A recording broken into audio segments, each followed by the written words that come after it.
Dimanche, vous avez été nombreux à assister à l'arrivée de la flamme olympique allumée par le maire de la ville Philippe Barthélémy et une élue du conseil municipal des enfants. Tout au long de la journée, des spectacles, des combattants, des camps antiques, des jeux, du sport et de la culture.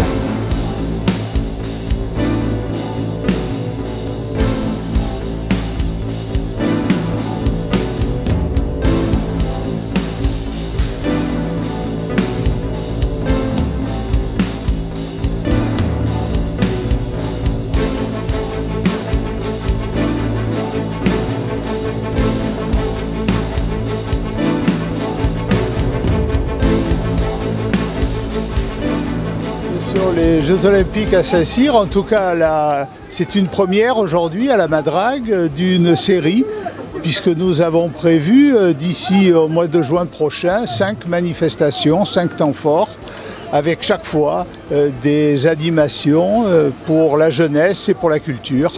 Je crois que c'est ainsi que les choses sont importantes, parce que les valeurs du sport, les valeurs de l'olympisme, eh bien, ce sont des valeurs qu'il faut, et aujourd'hui peut-être plus qu'à d'autres périodes, mettre en valeur, mettre en évidence.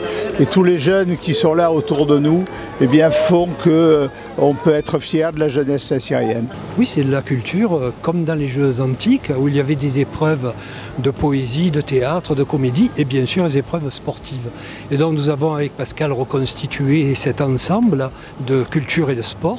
Et au niveau de la culture, eh bien évidemment, il y a une évolution artistique de Patrick Raphaël qui compose autant des 5 étapes de ces Jeux à Saint-Cyr, un anneau par étape en lien avec les enfants des écoles.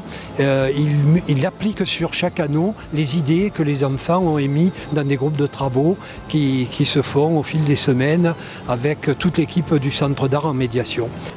Aujourd'hui, ils ont découvert les activités antiques du sport. Par la suite, ils vont les pratiquer. C'est ce qu'ils sont en train de faire pendant que je vous parle. La deuxième, ils découvriront une dizaine de disciplines olympiques.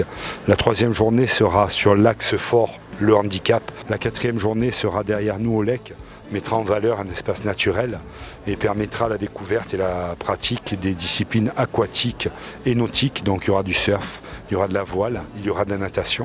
Et pour la 5e et dernière journée, elle se finira en apothéose, puisque nos enfants pourront découvrir le surf dans une piscine qui sera mise à côté du skatepark.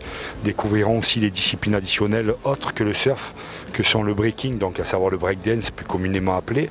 Il y aura aussi du skateboard, qui est aussi une discipline olympique, et enfin de l'escalade à travers l'installation de 2 murs d'escalade. Donc on est fiers de pouvoir présenter ce projet à nos enfants. Les amis, on espère que vous avez passé un bon moment. N'oubliez pas de partager cette vidéo pour être au courant du prochain reportage. Alors si tu n'es pas encore abonné à la chaîne, je t'invite à activer la petite cloche des notifications et mets tout de suite un pouce bleu pour soutenir la chaîne. Je te remercie, et tu peux aussi suivre TVF Sud sur tous les réseaux sociaux, Facebook, Insta, LinkedIn et Twitter, Tumblr. TVF Sud, c'est la chaîne culture qui parle des artistes du cinéma, de la télévision, du théâtre et de la musique. À très bientôt les amis.